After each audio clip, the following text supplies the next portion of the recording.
Now skipping me past the minors, straight to the majors, well, had several consequences. First of all, the people who had spent 3 or 4 years in the minors, then getting to the majors, were very angry because my stepfather, he was a coach. And they thought, oh, the only reason why you're skipping the minors is because your stepdad coaches. And yeah, it couldn't have been the fact that I was a good ball player. No, it had to only be the fact that my stepfather was a coach. So they didn't like me. And then on top of that, I was 3 to 4 years younger than all the guys who were playing. And of course, I was shorter. So when I went to go for practice, kind of like Rudolph, they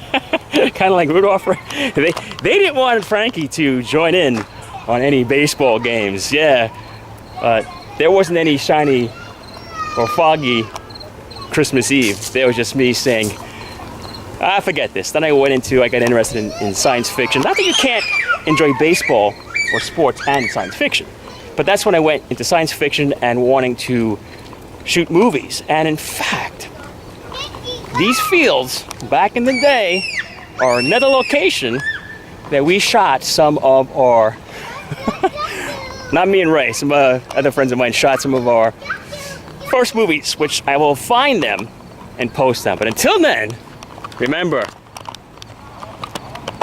no pets. None of this was here. None of this was here, Ray, when I was here. I was younger. All right, let's continue on the path of memory lane. And I can tell you for sure that this definitely was not here when I was a kid growing up. This would have been great. We wouldn't have had to take in broken down crates and boxes and annoyed everybody on our block if we would have had this. Some things from the past are better and some things from the present are better. But I look to the future. Now this is something that even when I was a kid, I remember people would fly their model airplanes. You'd always hear,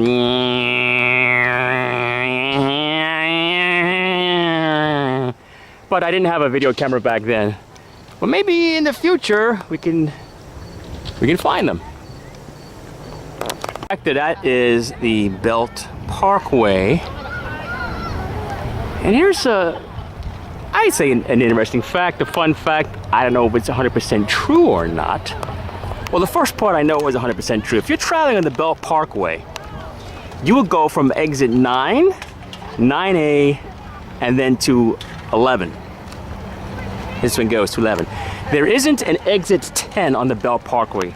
And the story behind that, allegedly, is that the exit 10 was supposed to be through here, through this water, and then down through Garrison Avenue. That is the story.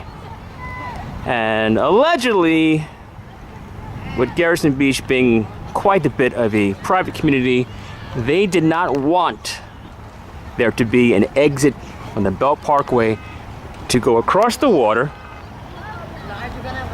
cross this way, and down Garrison Avenue. They felt that that would bring so much traffic and so many people, and it would ruin the quaint ambiance of the community. Now, again, I don't know if that part is true, but I do know for sure that there is no exit 10 on the Belt Parkway. Believe it?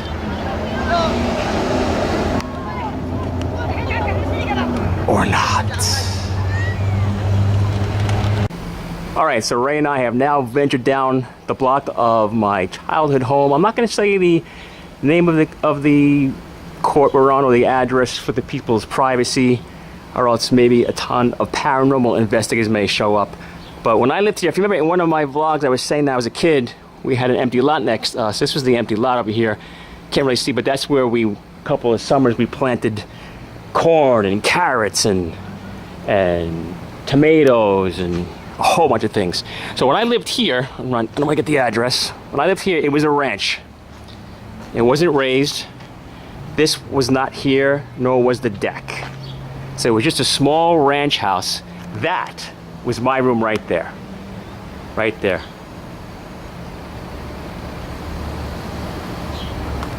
So let's take a look. Again, I'm not looking to get the... So a lot of it was added. I visited back here in 1988 and spoke to the owners. I don't know if it's the same owners, but this is the house. In fact, ironically, you see that window there, Ray? See that, like that octagon window? That's the same window that was there when I lived there. It's the same window. That's like right at the top of the stairs. And then my room was there. Right up there. So they did a lot of additions. Now, like I said in one of my past videos, that I lived on a beach block property. And if you look, if you walk this way, I spent a lot of my childhood. This wasn't here. This gate wasn't here. See, now this is all like private property. This is all open. This is all open. So we would come down here and we would have, obviously during low tide, we would have access and we would have many different adventures. There used to be pylons that were all along here. So even when the tide was high, we used to play these games. We would try to we balance ourselves walking on pylons. So this is where I grew up, right by the water, right on Gilligan's Island. The house I lived in was right there. Walked, spent many childhood days. Oh look, that's what we used to go hunting for, horseshoe crabs. This guy is seeing better days.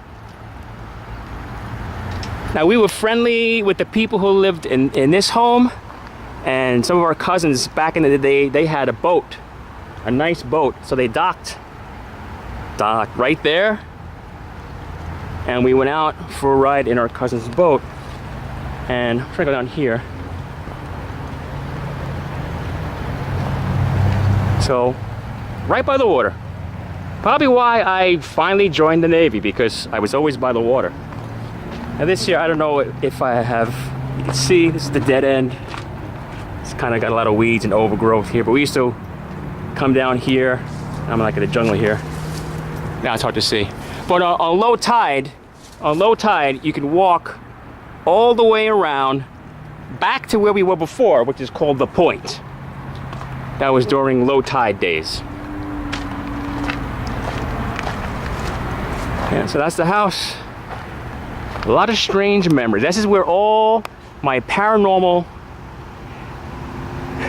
activities started, experiences rather.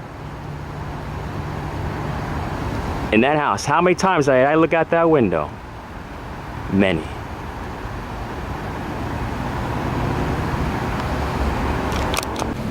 So Ray would just ask me about supernatural experiences would happen. One of the major things that happened is we were kids, and up in my bedroom towards the back is a cubbyhole that no one even knew was there.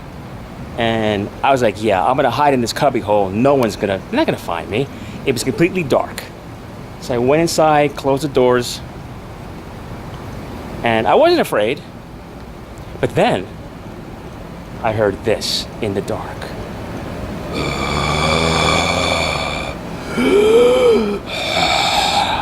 No joke. So needless to say, Ray, I ran out of there. But even at that young age, I was like maybe 10, 11, I knew that in order to prove my theory, I couldn't say anything to anybody.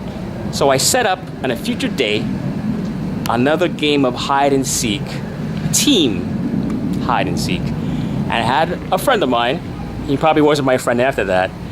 I was like, hey, I know a great place for you to hide where no one's gonna find you. And I put him into the cubbyhole and closed it. Remember, he had no idea. I didn't tell the story to him. And he came bursting out of that door. Let me out, let me out. There's something in here with me. One of many experiences I had in this house. I would love to investigate it. if I could ever get the person to be home. Hey folks, I am back at the homestead. A lot of interesting things transpired after I stopped filming. The owner of the house, I guess she saw that I was filming out there. She came out on the patio for a moment, and then I knocked on the door, and then she came out, opened the door, and I said, "Hey, I'm Frankie. I used to live here." And she said, "Yeah, I know. I remember you from back in 1988. You came here and visited." I was like, "Whoa, you remember that?" She says, "Yeah." I said, "Okay, well now I do paranormal investigations. And have you ever experienced any paranormal activity in the home?"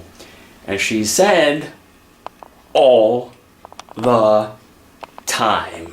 And I was like, my mind was blown away. And then she said, "Why didn't you share this with me back in 1998? Which I didn't. I went there back with my then fiance just to show my then fiance where I used to live.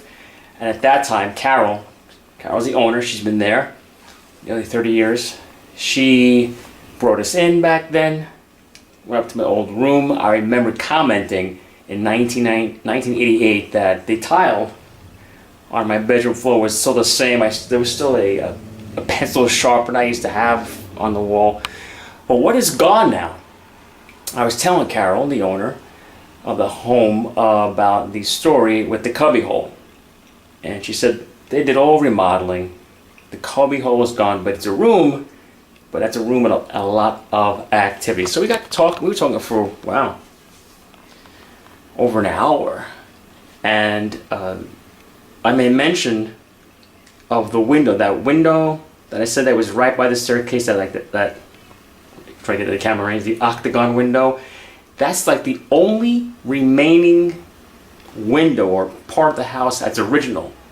And she said that's an area. That stairwell right at the top of the stairs is an area of extreme high paranormal activity. And when I looked in that window, I didn't see anything particularly, but I could just sense that something was there. So she has 2 sons. She didn't want to speak on camera. She spoke a lot off camera, but we're making some arrangements for a couple of weeks for me to meet with her and her 2 sons, whom have also experienced a lot of paranormal activity in the home. Lights being turned on and off, books flying, voices being pushed. So we're going to do a preliminary investigation, an interview, and we're going to do a vlog. We will vlog, but I will also do a Periscope, because that way Periscope is live. With the vlog, I mean, I could do a one continuous vlog, but you know, you can still edit a vlog. So I want to remove any doubt that what happens there is not legitimate. So with a Periscope, that would be live, right there. I mean, obviously after Periscope is done, different story, but still. So I'll keep you all updated on that. It's going to be, I don't have a calendar in front of me. It's going to be like 2 weeks. 2 weeks where she said her sons would definitely sit down and talk to me. I'll interview them. In that time, I'll do some research on the home. She was saying there was only 3 owners. She said the Vanderbilts built the home way back then. And then a gentleman whose name I will refrain from, who is our landlord. When I lived there, we didn't own the home, we rented the home. It was that gentleman with whom we rented the home from, and then this woman Carol. So I don't know if there's anybody else who was in that house before the Vanderbilts. And she did say that she heard that there was a death in the home. There's just a lot of stuff.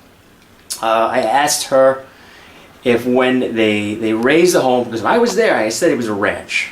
It was just a ranch. But they raised it, they extended it, they put the deck, they did all this different work.